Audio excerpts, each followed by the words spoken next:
Investment in securities market are subject to market risks. Read all the related documents carefully before investing. SCREENER.IN, screener.in. ठीक है, screener.in. अभी अपने क्या करते हैं, इसमें it is a very simple process. If you have a Gmail account, आप वहां पे आपको साइन अप करने का एक ऑप्शन मिलता है, और आप वहां पे जाके बहुत easily you can sign up there, very very easily. ठीक है, फ्री है. If you want you can take the paid one, it's up to you. But I would suggest कि स्टार्टिंग में फ्री वाला यूज करो. You use the free tools, उसके बाद वहां से धीरे धीरे बिल्डअप करो जब चीजें समझ में आने लग जाए. सो यहाँ पे बिल्कुल टॉप में देखो, एक ऑप्शन है कॉल्ड स्क्रीन्स. स्क्रीन्स इस पे क्लिक करते हैं. देखो इनकी पॉपुलर थीम्स भी दी हुई है. इसमें इनके अपने बहुत सारे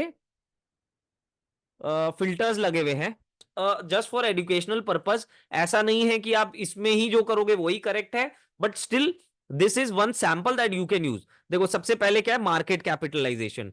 मार्केट कैपिटलाइजेशन देखो क्या होता है. मार्केट कैप जितनी ज्यादा है, किसको किसको लगता है कि रिलायंस इंडस्ट्रीज, किसको किसको लगता है कि रिलायंस इंडस्ट्रीज 3 लाख रुपीस का शेयर हो जाएगा इन द नेक्स्ट 20-30 ईयर्स? किसको लगता है? इफ यू थिंक कि रिलायंस इंडस्ट्रीज का शेयर 3 लाख का हो जाएगा, देखो क्या होता है कि उस हो भी सकता है, बट उसकी प्रोबेबिलिटी बहुत कम है. क्यों? क्योंकि अभी मार्केट कैपिटलाइजेशन ऑलरेडी लाखों करोड़ का है. तो वो अगर यहां से अगर 100 टाइम्स होता है, उसका प्रोबेबिलिटी बहुत बहुत कम है. प्रैक्टिकली समझो. तो क्या होता है कि जितना छोटा मार्केट कैप का कंपनी है, उतना ज्यादा chances of multiplying. We are finding multi baggers. हम मल्टी बैगर ढूंढ रहे हैं. तो मल्टी बैगर ढूंढने के लिए सबसे बड़ी characteristics of a multi bagger is that the market capitalization when they start running it is little low. तो हम लोग क्या करेंगे, हम लोग लिखेंगे मार्केट कैपिटलाइजेशन लेस देन से 5,000. 5,000 करोड़ की मार्केट कैप के नीचे की कंपनीज को देखना है. Then return on capital employed. ठीक है, रिटर्न ऑन कैपिटल एम्प्लॉयड क्या होता है कि कंपनी के जो net assets minus net liabilities जो बचता है, दैट इज नेट एसेट. तो profit before interest and tax divided by net assets is the return on capital employed. तो अपने इसमें यह देखते हैं कि भाई अपना कैपिटल एम्प्लॉयड में रिटर्न क्या आ रहा है. तो जितना ज्यादा रिटर्न होगा उतना अच्छा. जनरली अपने क्या करते हैं, अपने 15% से ज्यादा को गुड कंपनीज मानते हैं या बेटर कंपनीज मानते हैं. Then return on equity. Return on equity अपने ले लेते हैं similarly greater than 15%. And sales sales growth is very important. Sales growth last 5 years should be greater than 20%. And profit growth is also very important.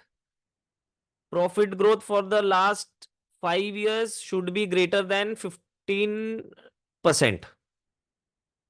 ठीक है. Now अब होगा magic. देखो अब ये सीधा रन दिस क्वेरी करेंगे, तो ये देखो हमारे पास बहुत सारी कंपनीज की लिस्ट आ गई. कितनी कंपनीज है? 187 कंपनीज है. ठीक है. अब फर्स्ट स्टेप इज कंप्लीट. चलो ठीक है. देखो क्या होता है, we want to select a multi-bagger. What is a multi-bagger? Multi-bagger is a company जो हमें over a period of time, maybe 5 years, 10 years, 15 years, 20 years, 30 years, 40 years, 50 years, 100 years, वो हमें मल्टीपल टाइम्स रिटर्न देगी. मतलब 10 रुपए का share या 100 रुपए का शेयर, वो 10,000 का हो गया. एक से ज्यादा टाइम जो मेरे को रिटर्न दे रही है, मतलब 10 का शेयर, 100 का शेयर 200 हुआ, 100 का शेयर 200 के ऊपर हुआ, तो it is technically a multi bagger. मतलब एक गुना, डबल से ज्यादा जो रिटर्न देती है, that is called a multi bagger company. ठीक है. सबसे पहले देखो मार्केट कैपिटलाइजेशन. मार्केट कैपिटलाइजेशन जितनी लो होती है, उतना chances of becoming a multi bagger are high. ठीक है.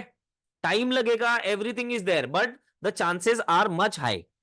Okay. Then return on capital employed. Return on capital employed क्या होता है? Return on capital employed is the return जो कंपनी का नेट कैपिटल लगा हुआ है ना, कैपिटल, वो जो होता है उसके ऊपर कितना कंपनी निकाल पा रही है, जो पैसे लगे हुए हैं, कंपनी के पैसे लगे हैं जो, ठीक है। अच्छा, रिटर्न ऑन इक्विटी क्या होता है? रिटर्न ऑन इक्विटी इज जो इक्विटी शेयर होल्डर्स के पैसे लगे हैं उस पे कितना रिटर्न दे रही है। जैसे एग्जांपल लो कि अगर एफडी में 8% रिटर्न है, ठीक है, एंड एक कंपनी 4% रिटर्न ऑन इक्विटी दे रही है, तो is it a good option for the actual equity shareholders to invest in that company? क्या जरूरत है इन्वेस्ट करने की, वो एफडी में लगा लेगा पैसा। तो 15% जो दे रहा है वो ठीक है, दे आर रिस्पेक्टेबल एटलीस्ट, ठीक है।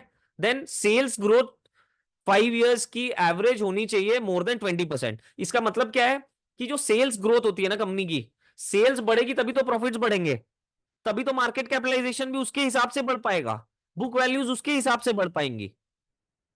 And similarly profit growth, profit साल दर साल बढ़ते रहना चाहिए, कोई लॉस मेकिंग कंपनी में नहीं डालना है अपने को पैसा, ठीक है। अभी I hope things are clear. हमने ये सीख लिया कि सूटेबल कंपनीज कैसे आइडेंटिफाई करते हैं।